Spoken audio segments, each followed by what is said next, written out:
Yeah, I actually just really wanted to quickly talk through that last sequence that led to the finish, because you had Elliot sort of attempting like a guillotine, I guess, although I didn't really have it locked in. I think it was like a weird half guard. He was almost rolled on his side. And then as soon as he let that go, you jumped into full mount, he scrambled, you locked in the arm triangle. The whole thing, flowed beautifully throughout the transition and all that.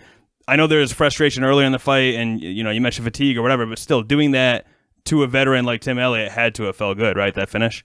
I really, I'm glad you said that too, because I love the sequence of like my knee, because the way he had me, I split his knees where he like had the guillotine.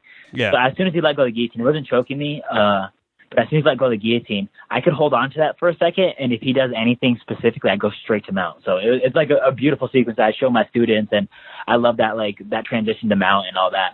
So I like that a lot. But the second I went to mount, he bucked out, and I almost lost control. And I don't know, that's another thing that's like, if you get mount and you're getting mount against a tired opponent, don't give that shit up at all, man. Stay in that top position. That was my time to work. And I started to do ground and pound. The second I lost position. I was able to recover it and able to scramble well into it. But I don't know, like I said, against an opponent who had a little bit more energy, that I would have ended up right on my back. And the next thing I'm trying to figure out how to get up. So, but that knee slice to that mount was like that was like a beautiful thing I took from that fight too. I was like, oh, I was able to finally pull that off. And here's like another weird thing too, is I think that's the second time I've been on top in a fight ever in my career. Yeah, I noticed. I was going through looking up highlights, and they're all like submissions off the back, and you're on the back. You're on your back a lot of times, but you're still the attacker and the aggressor. But I did notice that. Yeah. So I dropped a dude and then ground and pounded him, and then that's how I won that fight. And then that Tim Elliot fight, the only other time I've been on top of someone. It's either I'm striking or I'm trying to submit a motherfucker off his back, or I'm just getting up. You know what I'm saying? So.